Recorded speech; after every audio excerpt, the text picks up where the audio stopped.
He's one of the most highly recognized professionals in the game, in the business. You know, been honored by all sorts of awards with the PGA of America. And he was one of the world-class players and had done so many things up to that point.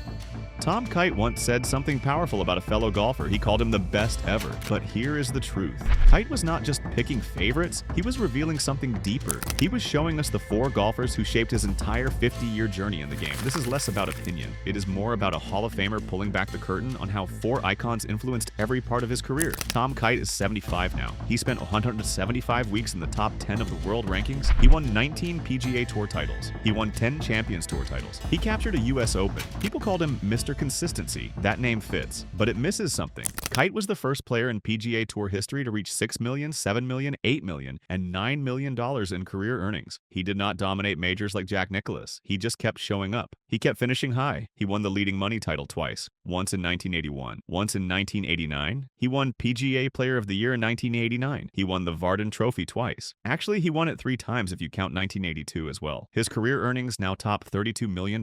That is the ultimate proof of his work ethic. He turned less-than-transcendent talent into a Hall of Fame legacy. Think about that for a moment. Kite was inducted into the World Golf Hall of Fame in 2004. It was a foregone conclusion, a statistical certainty, but it was earned through a different path than most. He did not have the natural swing of Ben Hogan. He did not have the power of Arnold Palmer. He did not have the major championship count of Jack Nicklaus. What he had was relentless consistency, year after year, tournament after tournament. But his story is not solo. It is a story of intersections. His legacy was built in contrast and company, with a partner, with a standard, with a mirror, and with a successor. Let me tell you about Ben Crenshaw first. Crenshaw was the partner who forged Kite. They were both from Austin, Texas. They both took lessons at Austin Country Club from the legendary Harvey Penick. When Kite's family moved to Austin, he was 12 years old. He had red hair, he had glasses, he had brand new golf shoes. He was thrown in with so many good players that it was mind-boggling. The best of them was Crenshaw. Crenshaw had precocious natural talent. Kite knew it. He said it himself. I did not have the talent that Ben did. I did not have the athletic ability to match them, so I had to outwork them. This was not false modesty. This was honest self-assessment. Kite understood his limitations, but more importantly, he understood how to overcome them. He spent hours on the practice range. He studied every aspect of his game. He analyzed his swing mechanics. He worked on his short game until it became elite. He transformed himself from a kid with glasses into one of the greatest iron players in golf history. Even Penick saw it. He purposely kept them apart during lessons. They approached the game in such different ways. Crenshaw was the natural. He was the artist with the deft putting touch. Kite was legally blind without glasses. He had to become the technician. He had to become the grinder. This was not just about golf swings. It was about identity. Kite understood early on that natural talent only takes you so far. Work ethic takes you the rest of the way, and maybe even further. Their partnership at the University of Texas was a study in this dynamic. They led the Longhorns to back-to-back NCAA team championships in 1971 and 1972.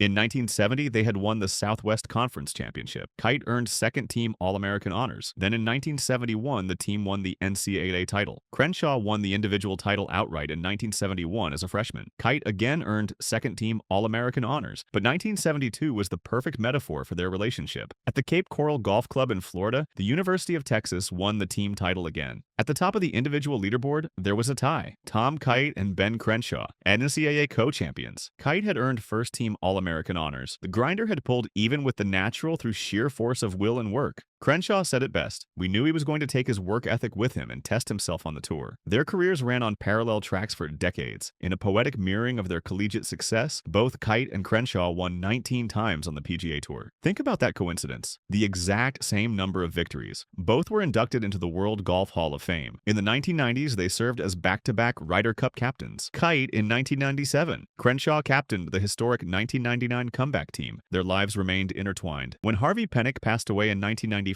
Kite and Crenshaw were on the phone, sharing stories and tears. Their relationship proved there was more than one path to immortality. The artist and the technician could arrive at the same destination. Ben did not just inspire him, he forged him. He showed him that talent without work is incomplete, and work without talent can still be legendary. Now let me tell you about Jack Nicklaus. If Ben Crenshaw forged Kite's work ethic, Jack Nicklaus was the standard against whom that work ethic was measured. To achieve true elite status in the 1970s and 1980s, a player's resume was incomplete without a high-stakes head-to-head victory over the Golden Bear. This was the unwritten rule of professional golf. You had to beat Jack to prove you belonged. Kite's career was validated by his ability to meet this challenge. He defeated Nicklaus in dramatic fashion in 2 separate high-profile duels. The first validation came at the 1982 Bay Hill Classic. Nicklaus, Kite, and Dennis Watson all finished the tournament in a three-way tie. Victory at Bay Hill was one of the few titles that would always elude Nicklaus. He had just missed a putt in regulation that would have won the tournament outright. The playoff was not a drawn-out affair. Kite ended the sudden death playoff immediately. He made a birdie on the first extra hole to claim the title. It was clinical. It was decisive. It was proof that Kite belonged in conversations with the greatest players in the world. The more definitive victory came 2 years later at the 1984 Doral Eastern Open. Nicklaus was seeking his first win in a year and a half. He led most of the way through the final round, but Kite was not in the final pairing with him. He was playing 2 threesomes ahead of Nicklaus. He was mounting a charge in front of the leader. This was not a public shot-for-shot duel. It was a clinical assassination by persistence. This was Kite's signature style. Quiet, methodical, relentless, no theatrics, no fist pumps. Just steady pressure applied hole after hole. Kite birdied 4 of the last 6 holes. He relentlessly posted a number that Nicklaus would be forced to chase. The climax came on the 18th hole, the Blue Monster at Doral, one of the toughest finishing holes in golf. Kite's tee shot found the right rough. He had a difficult approach, but this was where the grinder's mentality paid dividends. He hit a clutch recovery shot that settled 18 feet from the pin. He drained the birdie putt. He did a dance on his way to retrieve the ball. It was a rare show of emotion from a man known for keeping his feelings in check. Kite signed for a 7 under par 65. Nicklaus finished with a 68, 2 strokes behind. The win pushed Kite's career earnings over the $2 million mark. He became just the 7th golfer in history to do so. Their rivalry was not one-sided. Kite was also on the receiving end of Nicklaus's legend. Most famously at the 1986 Masters, Kite had finished his round. He was in the clubhouse holding the lead. Then he watched the 46-year-old Nicklaus complete one of the greatest charges in golf history to win. It was heartbreaking, but it was also instructive. Even when you do everything right, sometimes greatness just overwhelms you. But the 1982 and 1984 victories had already cemented Kite's status. He proved his methodical, intellectual, technical approach to the game was potent enough to stare down the sport's greatest ever champion, and on multiple occasions come away with the trophy. Kite did not dominate like Jack, but he beat Jack, and that changed everything. Now let me tell you about Payne Stewart. The link between Tom Kite and Payne Stewart is often misconstrued as direct mentorship.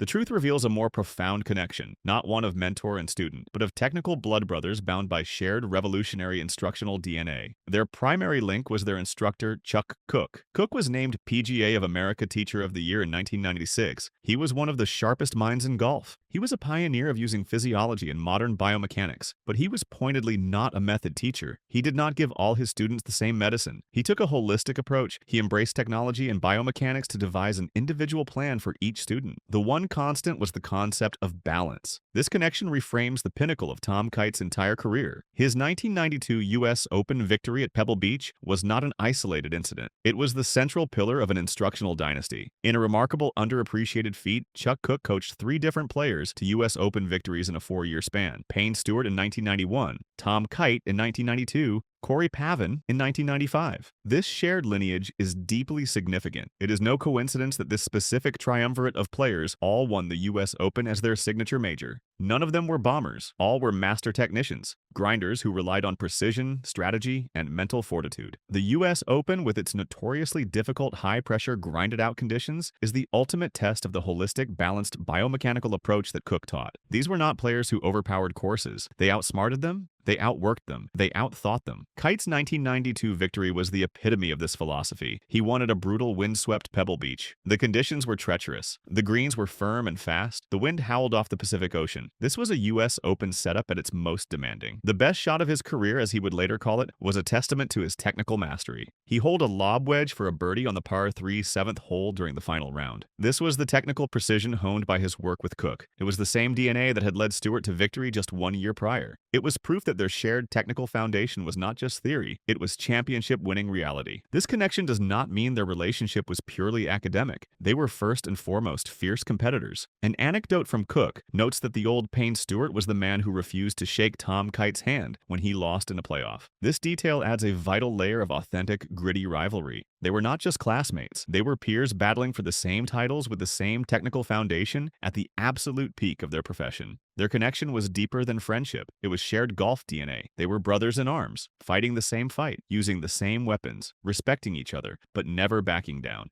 Now let me tell you about Tiger Woods. Tom Kite's career formed a perfect bridge between the Nicklaus era and the Tiger Woods era. He was a dominant competitor to the former and a front-row observer to the latter, first as a competitor, then as a captain. His intersection with Woods in 1997, the year the golf world was remade, is perhaps the most telling of all. The year began at the Masters tournament. Woods, then 21, won by a staggering 12 shots. The man who finished in second place, a distant second as he would later call it, was Tom Kite. Kite's post-tournament analysis of why Woods had dominated is a masterpiece of technical concession, the ultimate grinder deconstructing the revolutionary. Kite did not speak in generalities. He spoke in specifics. He noted that Woods, a skinny little kid, had mega speed. He hit the ball away longer than everybody else. This length, Kite analyzed, was the key. While the rest of the field was going in there with more club, Woods was going in there with less club. He was hitting it hard. He was spinning it like crazy. He was getting it much closer to the hole. Kite was the greatest short iron player the game has seen. He had built his entire career on being able to control his irons better than anyone. He recognized immediately that his own specialty was being rendered obsolete by a player who combined his precision with overwhelming power. To cap it off, Kite noted the final devastating detail. Woods went the entire week